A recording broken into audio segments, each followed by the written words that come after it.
Hello everyone.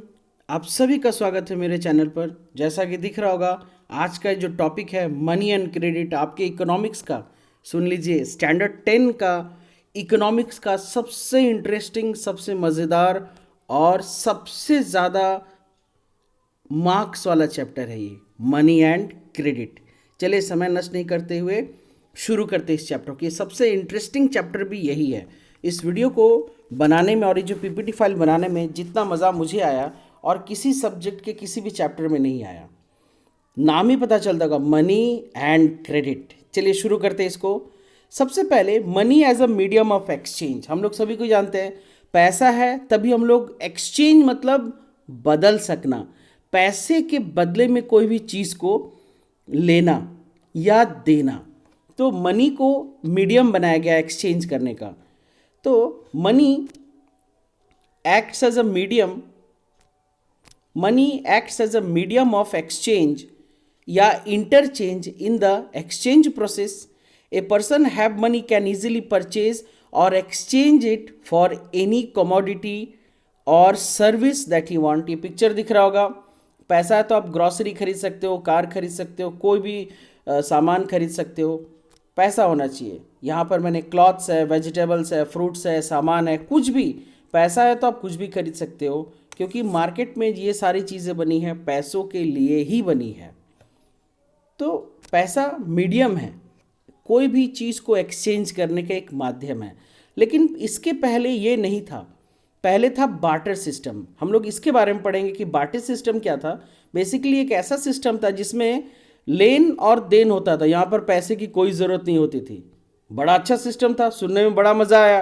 भाई तुमको टमाटर चाहिए, मेरे पास चावल है, मेरे पास गेहूं है, ले लो, तुम गेहूं लो, हम टमाटर लेते हैं। सीधी सी बात है। इसके पास एक मुर्गा है, इसको फल चाहिए, ये मुर्गा दे देगा, ये फल ले लेगा। एक्सचेंज वाली बात है। लेकिन प्रॉब्लम कहाँ हुआ? जैसे तीसरा है, मेरे पास केला है, तुम्हारे पास सेब है, ले लो, बिल्कुल ले सकते हैं। लेकिन ये प्रॉब्लम, ये जो फैसिलिटी था ये बहुत साल तक चला। प्रॉब्लम कहाँ पर आया? अल्टीमेटली ये सिस्टम बंद क्यों हो गया? अगर ये इतना अच्छा सिस्टम था तो प्रॉब्लम कहाँ पर आया? कि सबसे पहला बात कि हम लोग जो एक्सचेंज तो कर रहे हैं चीज़ों के बदले में, लेकिन हमारे चीज़ का वैल्यू उस हिसाब से नहीं मिल पा रहा है। जैसे ये दिख रहा होगा, हो सकता है ये फल इस मुर्गे से ज़्यादा कॉस्टली हो, इस मुर्गे से इस फल का वैल्यू ज़्यादा हो, मगर मुझे एक मुर्गे के बदले में इतने सारे फल देने पड़ेंगे। दिख रहा होगा ये जो भेड़ है, इसका वैल्यू इस एक टोकरी टमाटर से कहीं ज़्यादा है, लेकिन पूरा का पूरा भेड़ इसको देना पड़ेगा अगर हमको एक टोकरी टमाटर चाहिए तो। पहला प्रॉब्लम। दूसरा प्रॉब्लम, हमको दो ही टमाटर चाहिए, तो दो टमाटर के बदले में बेचने वाला दो टमाटर नहीं बेचेगा, पूरा टोकरी बेचेगा। और दो टमाटर के बदले में हमको दो टमाटर तो मिल नहीं सकता है, पूरा टोकरी खरीदना पड़ेगा। दो टमाटर के बदले में पूरा टोकरी खरीदो और ऊपर से पूरा का पूरा भेड़ दो, जबकि मेरा ये जो भेड़ है ये इस टमाटर से कहीं ज़्यादा वैल्यूएबल है, कॉस्टली है। तो इस चीज़ का अंदाज़ा किसी को नहीं था कि मैंने मेरे सामान का वैल्यू क्या है, उस वैल्यू के हिसाब से एक्सचेंज नहीं मिल पा रहा है। तो हम लोग देखेंगे डिफ़िकल्टीज कहाँ कहाँ होने शुरू हुए। पहली बात, डबल कोइंसिडेंस ऑफ वांट होना चाहिए। मतलब तुम्हारे पास, मान लीजिए किसी के पास चावल है और किसी के पास अगर हम देख लेते हैं ऊल है। मान लीजिए हम भेड़ का कारोबार करते हैं, मेरे पास ऊल है, आपके पास चावल है। जिसको चावल चाहिए उसके पास ऊल है, जबकि चावल बेचने या देने वाले को ऊल की ज़रूरत ही नहीं है, इसको ज़रूरत है तेल की। और जो तेल बेच रहा है इसको चावल की ज़रूरत नहीं है। तो ये प्रॉब्लम होता था। इसके चलते लोग अपनी ज़रूरतों को पूरा नहीं कर पाते थे, क्योंकि यहाँ पर डबल कोइंसिडेंस होना चाहिए। मतलब मेरे पास चावल है, आपके पास ऊल है, आपको ऊल चाहिए, हमको चावल चाहिए, तभी हम लोग एक्सचेंज कर पाएंगे। अगर आपको चावल नहीं चाहिए या फिर मेरे को ऊल नहीं चाहिए तो हम लोग आपस में एक्सचेंज नहीं कर सकते। पहला प्रॉब्लम ये, डबल कोइंसिडेंस होना चाहिए। दूसरा problem, no unit of account to measure the worth of the goods. जैसे बस ये थोड़ा सा टमाटर के बदले में पूरा का पूरा एक भेड़ दे देना, मतलब टमाटर का अगर वैल्यू तो बहुत कम है भेड़ के आगे, लेकिन यहाँ पर कोई अकाउंट है ही नहीं भाई मेज़र करने के लिए। अल्टीमेटली किसी ना किसी को लॉस ही होता है। नेक्स्ट है lack of information about the product quality. जाहिर सी बात है, मान लीजिए मेरा टमाटर खराब है लेकिन आपका भेड़ ताज़ा है, तो हमको भाई अच्छा ताज़ा भेड़ मिल गया मेरे खराब टमाटर के बदले में।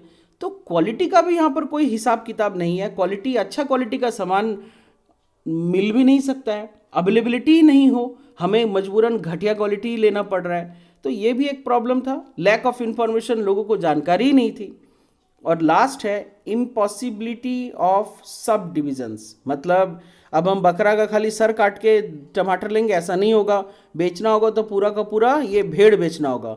जैसे मान लीजिए हमको 2-4 सेब चाहिए तो उसके लिए भाई मुर्गे का टांग ही दे दो या गर्दन दे दो, ऐसा नहीं हो सकता है। देना होगा तो पूरा देना होगा, नहीं तो पूरा नहीं दे सकते, बड़ा प्रॉब्लम है। कोइंसिडेंस भी चाहिए, ऊपर से आधा अधूरा भी नहीं बेच सकते। तो इस प्रॉब्लम के चलते, ये सारे डिफिकल्टी के चलते बार्टर सिस्टम बंद हो गया।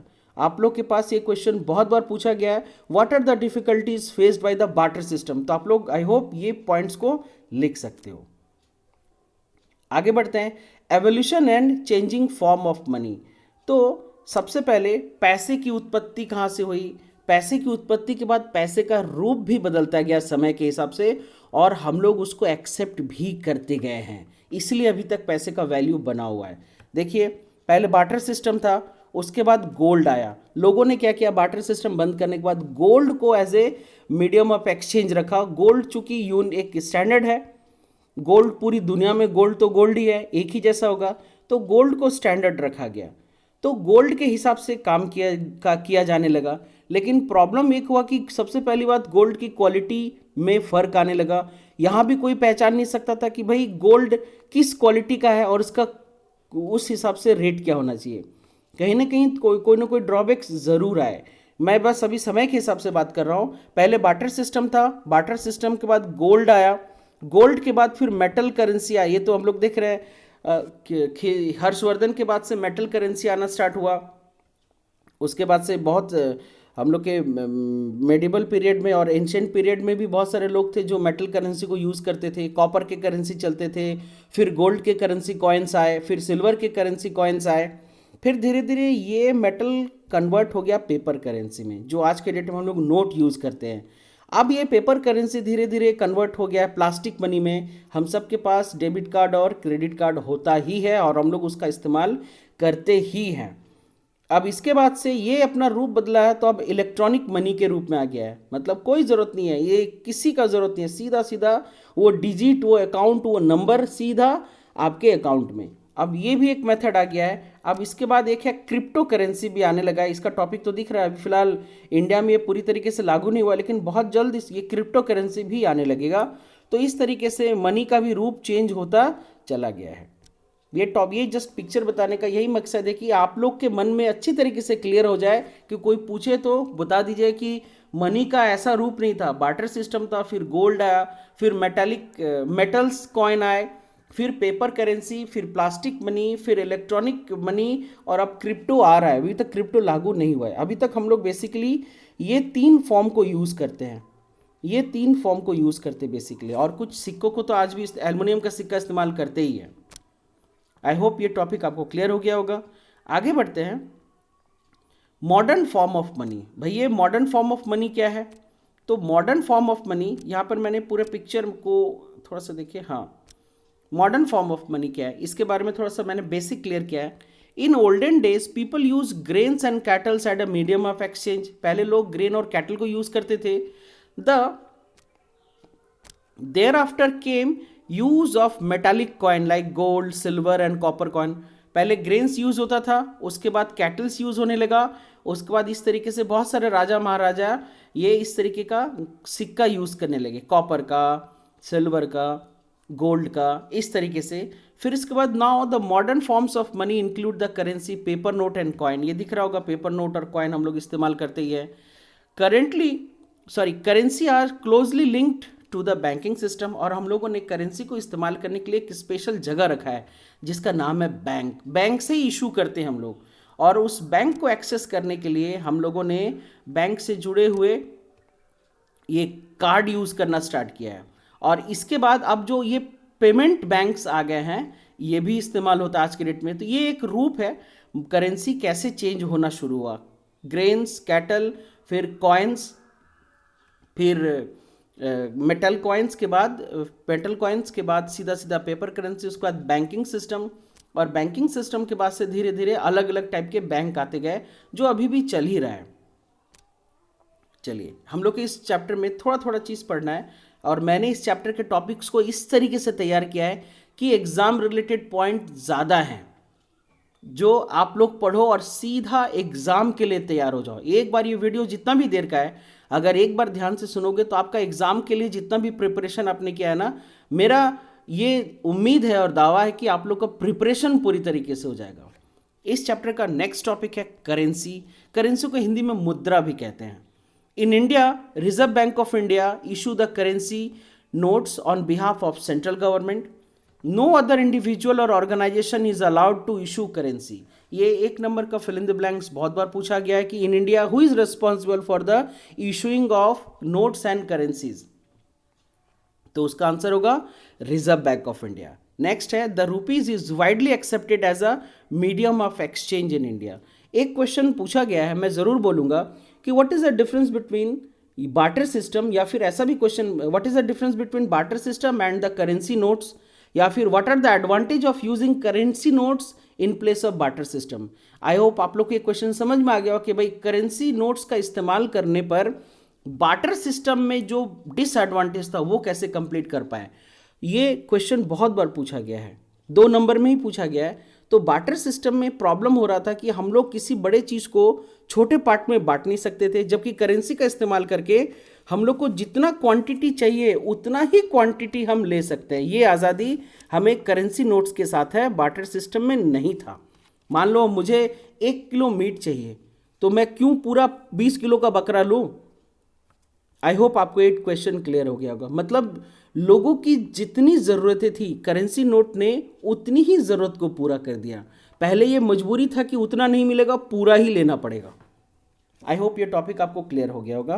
नेक्स्ट है बैंक से रिलेटेड है, आप सबको पता ही होगा, कॉमन सा चीज़ है मगर फिर भी जानना ज़रूरी है कि what are deposits in bank. ये डिपॉजिट क्या होता है? Other form in which people hold money is as a deposit with the bank. हम लोग पैसे को रोकते कैसे? बैंक में जमा करके। उसको हम लोग कहते हैं, बैंक में पैसा जमा करने को डिपॉजिट कहते हैं और निकालने को विड्रॉल कहते हैं। हिंदी में देखना, बैंक का जो फॉर्म होगा उसमें निकासी पत्र होगा, मैंने पैसा निकालने का फॉर्म को विड्रॉल फॉर्म या निकासी पत्र कहते हैं, और जमा पर्ची या डिपॉजिट फॉर्म कहते हैं। People deposit their extra cash in the bank by opening a bank account. बिना बैंक अकाउंट खोले हम पैसा जमा नहीं कर सकते और वहाँ से निकाल भी नहीं सकते। Banks accept the deposit and also pay an amount as interest on the deposit. Bank हमेशा आप जो भी पैसा, जो भी अमाउंट बैंक में जमा करते हो उस पर बैंक कुछ ना कुछ इंटरेस्ट ज़रूर देती है। The deposit can be withdrawn on demand are called demand deposit. ये जो हमारे अकाउंट में पैसा जमा है हम उसको निकाल सकते हैं, उसको डिमांड डिपॉजिट से निकाल सकते हैं। The payments are made by cheques instead of cash. बहुत बार हम लोग चेक के थ्रू भी पेमेंट करते हैं, और आपके चैप्टर में चेक का क्वेश्चन 2 नंबर का कहीं ना कहीं बहुत बार पूछा गया है, और इसको ध्यान रखना है कि व्हाट इज़ अ चेक। तो a cheque is a paper instruction for the bank to pay mention amount from the person's account to that person whose name is in the cheque. एक लाइन का 1 number का fill in the blanks मैंने देखा है। The name written on the cheque is the man who is dash the amount. तो इसका मतलब है चेक के ऊपर यहाँ पर जिसका नाम होता है वो उस अमाउंट को क्या करता है, डिपॉजिट करता है या निकालता है?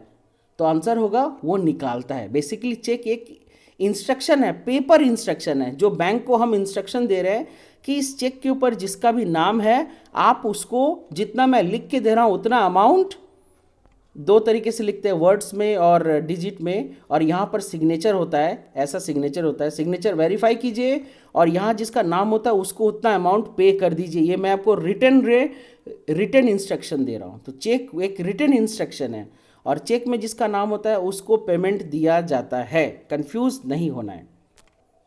आई होप ये टॉपिक भी क्लियर हो गया होगा। आगे बढ़ते हैं, लोन एक्टिविटीज़ इन बैंक। देखिए बैंक पहले सिर्फ जमा करने का ही जगह था, लेकिन धीरे धीरे धीरे बैंक को भी मल्टीपर्पज़ किया गया। बैंक भी क्या कर रहा है, अल्टीमेटली लोगों का डेवलपमेंट नहीं करेगा तो बैंक में पैसा कहाँ से आएगा? लोग इकोनॉमिकली डेवलप करेंगे तभी तो ज़्यादा से ज़्यादा पैसा बैंक में रख पाएंगे। तो इसके लिए बैंक ने लोन एक्टिविटी स्टार्ट की। लोन का मतलब होता है ऋण। Banks keep only a small portion of their deposits as cash with them. Bank क्या करता है, हम जो भी अमाउंट जमा करते हैं उसका एक पोर्शन रख के बाकी पैसे को मार्केट में सर्कुलेट करता है और उससे मुनाफा कमाता है, और उसी मुनाफे में से उसका एक छोटा सा हिस्सा एज ए इंटरेस्ट हम लोग को देता है। मतलब जो भी बैंक में अकाउंट खोले हैं, जिनका जितना अमाउंट जमा है उसके हिसाब से एक इंटरेस्ट देता है। These days banks in India hold about 15% of their deposit as cash. बैंकों में 15% डिपॉजिट कैश के रूप में रखा जाता है। This is kept as a depositors might come to withdraw money. जाहिर सी बात है, इतना कैश अपने पास नहीं रखेंगे तो जो लोग पैसा विड्रॉ करने के लिए आते हैं फिर तो विड्रॉ नहीं कर पाएंगे, फिर लड़ाई झगड़ा हो जाएगा। Bank use the major portion of the deposit to extend loans. Bank इसी में से जमा में से पैसे को लोन के रूप में लोगों को देता है और उसका भी एक अच्छा खासा इंटरेस्ट चार्ज करता है। Bank charge higher rate of interest on loans than what we offer on deposit. Deposit में बहुत कम देता है, लेकिन लोन अगर आप लोगे तो बहुत ज़्यादा लेता है, तभी तो आपको कुछ देगा और उनके एम्प्लॉयज़ का खर्चा भी निकलेगा, बैंक एक्टिविटीज़ का खर्चा भी निकलेगा, इंफ्रास्ट्रक्चर का खर्चा भी निकलेगा। यही बैंक का तरीका होता है। The difference between what is charged from the borrowers and what is paid to the depositors is the main source of income for the bank. ये क्वेश्चन पूछा गया है, what is the main source of income for the bank? तो यहाँ पर आपको बताना होगा it is the difference between the charge what they pay to the depositors and what they take from the borrowers. I hope आपको ये topic clear हो गया होगा। अगर क्लियर नहीं हो तो मुझे मैसेज जरूर कीजिए, कमेंट बॉक्स में कमेंट कीजिए, मैं आपके टॉपिक को और बेहतर ढंग से क्लियर कर दूंगा। अगर आप में से कोई नए हैं तो प्लीज़ पूरे वीडियो को देखिए, और अगर वीडियो अच्छा लगे तो सब्सक्राइब कीजिएगा, लाइक और शेयर ज़रूर कीजिएगा ताकि अच्छाई फैलनी चाहिए। चलिए नेक्स्ट टॉपिक है क्रेडिट। हमारे चैप्टर का नाम का ही दूसरा पार्ट है, मनी एंड क्रेडिट। अभी तक तो हम लोगों ने मनी के बारे में पढ़ा, अब समझेंगे क्रेडिट क्या होता है। क्रेडिट का मतलब होता है ऋण, उधार। तो क्रेडिट इज अ लोन, ऋण which is taken and must be paid. भाई आप किसी से उधार लोगे तो आपको देना भी पड़ेगा। It refers to an agreement in which the lender supplies the borrower with money, goods or service in return for the promise of the future payment. तो क्रेडिट इस तरीके से ही होता है, एक अग्रीमेंट होता है, उसके ऊपर कुछ ना कुछ चार्जेस होते ही हैं, चाहे आप सर्विस लो, मनी लो, गुड्स लो, कुछ भी लो, क्रेडिट पर ही लिया ना तो फ्यूचर में आपको इतना चुकाना पड़ेगा। फॉर एग्जाम्पल, हमने 2 एग्जाम्पल आपके बुक का ही लिया गया है कि क्रेडिट कैसे काम करता है। तो यहाँ पर आपके बुक का 2 टॉपिक है, 2 एग्जाम्पल है। Festive season, in this case Salim obtains credit to meet the working capital needs of production. The credit helps him to meet the ongoing expenses of production, complete production on time and thereby increase his earning. In this situation, credit helps to increase the earning and therefore the person is better off than before. अच्छे businessman credit लेकर काम करते हैं, credit लेते हैं और उसको अपने बिजनेस में लगाते हैं, मुनाफा कमाते हैं और क्रेडिट को पे भी करते हैं। और आज के डेट में बैंक ने बहुत अच्छा सुविधा दिया है, इसका नाम है इंस्टॉलमेंट। आपको एक बार में पैसे देने की ज़रूरत नहीं है। फॉर एग्जांपल, एक छोटा सा अगर आप एसी लेने जाओ, ये बजाज फाइनेंस सर्विस का सुविधा है कि 40,000 का अगर आप एक एसी लेते हो तो आपको एक साथ पे करने की कोई ज़रूरत नहीं है, आपको 4,000 पे करना है 10 टाइम्स में। इस फ़ायदा का सुविधा उठाकर, लाभ उठाकर मैंने भी एसी लिया है, क्योंकि एक बार में तो पैसा देना नहीं, मैं एक साथ 40,000 नहीं दे सकता, लेकिन हाँ 4,000 ज़रूर दे सकता हूँ। और 10 बार देने के बाद आराम से वो मशीन भी मेरे पास और बैंक का पैसा भी ख़त्म, मेरा क्रेडिट स्कोर भी बन गया। तो ये जो सुविधाएं आई है, ये सुविधाएं मिडिल क्लास फैमिली को फैसिलिटीज़ को एंजॉय करने में बहुत हेल्प करती है। तो बैंक भी कोशिश करता है कि एक साथ पैसे नहीं लेना है, धीरे धीरे करके जिसमें उसका उनका प्रिंसिपल अमाउंट और इंटरेस्ट दोनों को जोड़ के लिया जाए। नेक्स्ट प्रॉब्लम है सपना का problem. In Sapna's case the failure of the crop made loan repayment impossible. भाई खेती करने के लिए आपने लोन लिया था, फसल खराब हो गया, अब पेमेंट कहाँ से देंगे, बैंक का पैसा कैसे चुकाएंगे। She had to sell a part of land to repay the loan. उनको अपने ज़मीन का एक हिस्सा बेचना पड़ा ताकि लोन चुका सके। Credit instead of helping Sapna improve her earning left her worse off. इस केस में ये जो उधार ली थी, ये उधार ने उसको पूरी तरीके से बर्बाद कर दिया। This is an example of डेब्ट ट्रैप। इसी चीज़ को कर्ज जाल कहते हैं। तो भाई कर्ज लेना सबके लिए अच्छा होगा ऐसा भी कोई ज़रूरी नहीं है। इसके लिए क्या होगा, आपको प्रॉपर प्लानिंग करनी होगी कि मैं जो कर्ज ले रहा हूँ वो किस काम के लिए ले रहा हूँ, उसमें रिस्क फैक्टर्स कितने हैं और वो कितना अच्छे से काम करेगा। तो ये दो केस था। फेस्टिव सीजन में सलीम ने क्रेडिट लेकर बहुत अच्छा मुनाफा कमाया, बैंक का पेमेंट भी रिटर्न किया और प्रॉफिट तो बचा ही रहा उसके पास। वो नेक्स्ट सीजन के लिए भी तैयार हो गया, अब उसको लोन लेने की भी ज़रूरत नहीं। लेकिन यहाँ पर सपना के केस में इन्होंने क्रेडिट लिया, इनका फसल खराब हो गया, ये पूरी तरीके से कर्ज में फंस गई और इनको ज़मीन का एक टुकड़ा बेचकर कर्ज को चुकाना पड़ा। तो ये दो केस था। तो यहाँ पर हम लोग जो चीज़ देखेंगे वो ये 2 नंबर का क्वेश्चन है कि व्हाट इज डेब्ट ट्रैप। तो it is a situation in which person is caught into vicious cycle of डेब्ट। मतलब ये खतरनाक सा कर्ज के जाल में फंस जाना डेब्ट ट्रैप होता है। Credit in this case pushes the borrower into a situation from which recovery is very painful. Whether credit would be useful or not depends on the risk in the situation and whether there is some support in case of loss. तो credit लेने से पहले 10 बार सोचना होगा, risk factors और उसके अलग अलग बहुत सारे पहलुओं को सोचने के बाद ही क्रेडिट लिया जाना चाहिए। अदरवाइज वो क्रेडिट हमें कर्ज जाल में फंस जाएंगे और अल्टीमेटली मृत्यु के अलावा कोई उपाय बचेगा ही नहीं। चलिए, इसी का लास्ट टॉपिक है छोटा सा कि टर्म्स ऑफ क्रेडिट। ये टर्म्स ऑफ क्रेडिट होता क्या है basically. Every loan agreement specifies an interest rate which the borrowers must pay to the lender along with the repayment of the principal. मैं आपको बता दूं, ये थोड़ा सा क्लियर कर देते हैं। In addition lenders also demand collateral security against the loan. मैं आपको इसको अच्छी तरीके से क्लियर कर रहा हूँ कि ये क्या फ़र्क होता है, ये हमें समझा क्या रहा है, टर्म्स ऑफ क्रेडिट क्या समझा रहा है।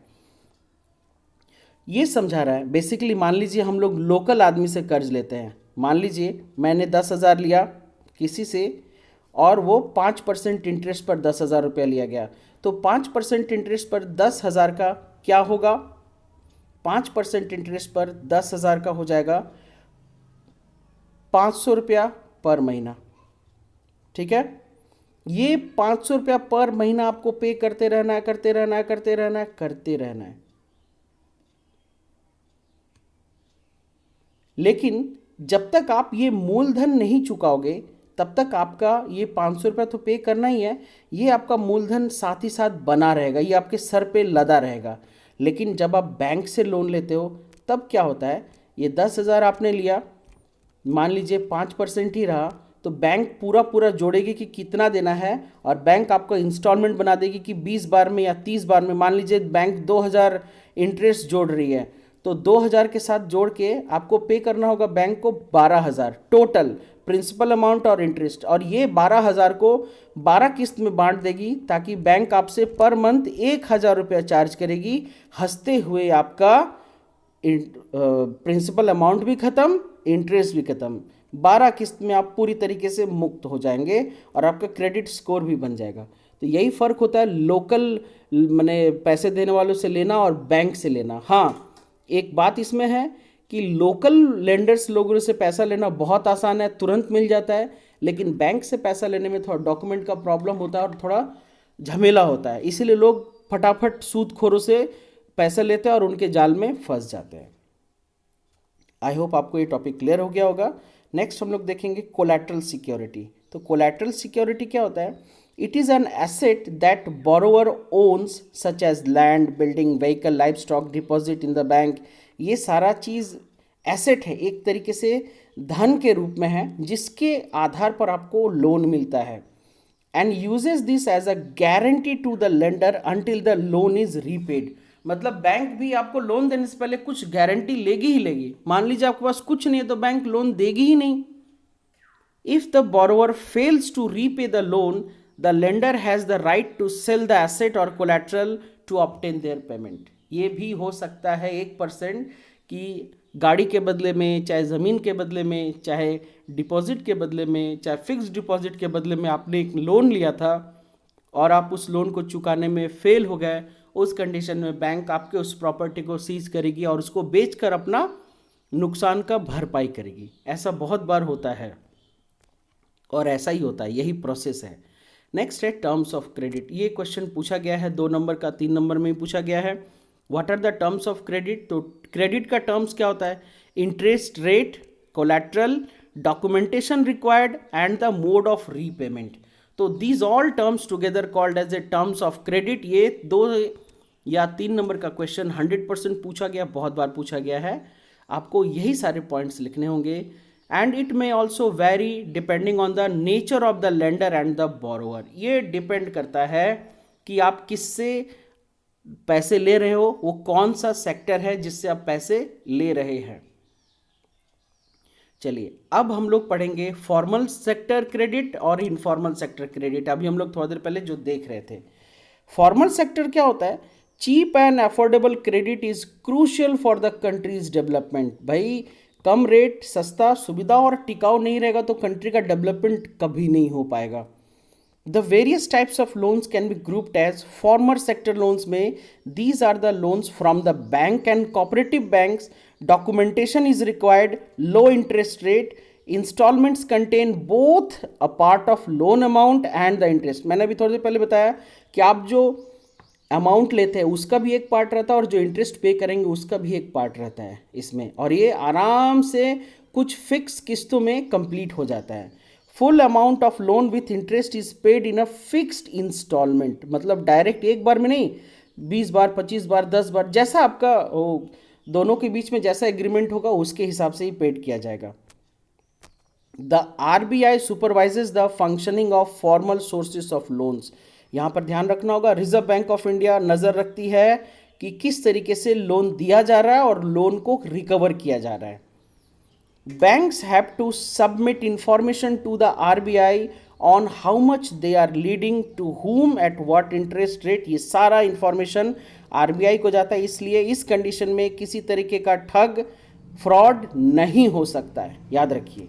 लेकिन जो दूसरा वाला सेक्टर है, इनफॉर्मल सेक्टर लोन्स है, ये बड़ा ही खतरनाक है। These are the loans from money lenders, जिसको सूदखोर कहते हैं, traders, employers, relatives and friends. भैया ये सूद ही लेंगे आपसे, फिक्स है। There is no organisation which supervises the credit activities of lenders in the informal sector. यहाँ पर कोई ऑर्गेनाइजेशन कुछ नहीं, क्योंकि ये इलीगल है, ये मर्जी पर है, किसी से 3%, किसी से 4%, किसी से 5%। और मैंने कहा ना, ये मंथली चार्ज होता रहेगा, मंथली पेमेंट होता रहेगा, नहीं करो तो पकड़ा होगा, मारपीट होगा, सब कुछ होगा। और इसी के कर्ज जाल में फंसकर लोग मर भी जाते हैं, बर्बाद तो होते हैं, साथ ही साथ मर भी जाते हैं।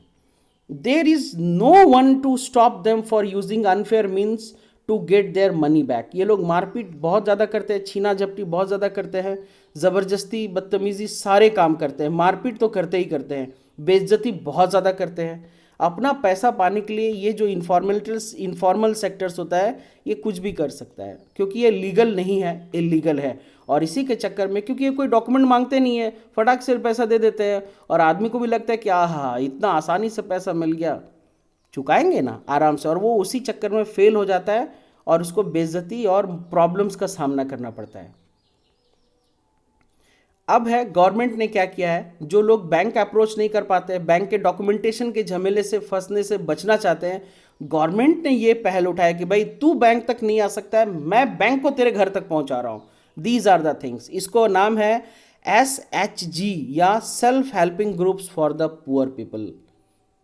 इसको दूसरे शब्दों में कह सकते हैं, these are the banks which are at the doorstep of the people to make them develop. अब हम देखते हैं इसका भी कंडीशन क्या है। ऐसा थोड़े ना कि घर घर में लोगों को बांटते चलेंगे, गवर्नमेंट इतना भी बेवकूफ़ नहीं है, वो देती है कुछ कंडीशन पर। वो कंडीशन क्या हम लोग इसमें स्टडी करेंगे। Poor households are still dependent on the informal sources of credit because of the following reason। ये क्वेश्चन पूछा गया है कि why the poor people are still dependent on informal sources। क्यों भाई, बैंक लोन दे रही है तो आप बैंक के पास क्यों नहीं जा रहे हो? These are the question। तो उसका जवाब है banks are not present everywhere in rural India. भाई गांव में बैंक्स तो है नहीं, सब जगह बैंक है नहीं। Even if banks are present, और अगर गलती से कहीं बैंक भी हुआ तो getting a loan from the bank is much more difficult as it require proper documents and collateral. इसको तो भाई प्रॉपर्टी चाहिए, कुछ ना कुछ बंधक चाहिए बदले में, तभी आपको लोन देगा। तो ये झमेला से बचने के लिए लोग फटाफट इनफॉर्मल सेक्टर्स के चक्कर में फंस जाते हैं, सूदखोरों के चक्कर में फंस जाते हैं और अपना बहुत कुछ गंवा देते हैं। चलिए, to overcome this problem people created SHG, that means self helping groups. Hindi में कहते हैं स्वयं सेवा संस्था। तो इनका क्या फायदा है वो देखेंगे। SHG are the small groups of poor people which promote small saving among their members. ये ग्रुप का पैसा ग्रुप में ही रोटेट करता रहता है, ग्रुप के ही लोगों को मदद करता रहता है ताकि ग्रुप के लोगों का भला हो सके। अगर 10 आदमी मिलकर, समझिए अगर मान लीजिए 500 रुपये का आपने खोला है एक कमिटी, 10 आदमी मिलकर 5,000 रुपये जमा करेगा हर महीना, और ये 5,000 रुपये अगर किसी एक को मिल जाए तो उसका तो बहुत सारा काम हो गया, और साथ ही साथ जो इंटरेस्ट वो इस कमिटी को देगा वो कमिटी वाले भी उसका फ़ायदा होगा, और साथ ही साथ इस कमिटी में रहने से उस बंदे का भी फ़ायदा हुआ, कमिटी का भी फ़ायदा हुआ, और उस बंदे को एक साथ मोटा पैसा मिल गया ताकि वो अपने काम में इसको इस्तेमाल करके खुद को डेवलप कर सके और कुछ सेविंग्स भी बना सके। तो इस स्वयं सेवा संस्था का सबसे बड़ा मुख्य मकसद यही है कि लोग अपना फ़ायदा कर सके। अपने जो भी खेती कर रहे हो, बिजनेस कर रहे हो, दुकान चला रहे हो, एक छोटा सा अमाउंट अगर आपको मिल जाए सीज़न के टाइम में तो आप उसका इस्तेमाल करके अच्छा खासा मुनाफा कमा सकते हैं। मुख्य मकसद यही है। SHG are the small groups of poor people which promote small savings among their members, and a typical SHG has 15 to 20 members usually belonging to one neighborhood who meets and saves regularly। तो SHG group ऐसा ही होता है। आज के date में हर गांव मोहल्ला में कमेटी चलता रहता है और उनके बहुत सारे एडवांटेजेस दिखते रहते हैं। चलिए इसका भी एडवांटेज देखते क्या होता है। Advantage of self helping groups, it helps the borrowers to overcome the problem of lack of collateral. मतलब आपका संपत्ति प्रॉपर्टी नहीं है लेकिन SHG ग्रुप में मिलके आपको एक अच्छा खासा अमाउंट मिल सकता है।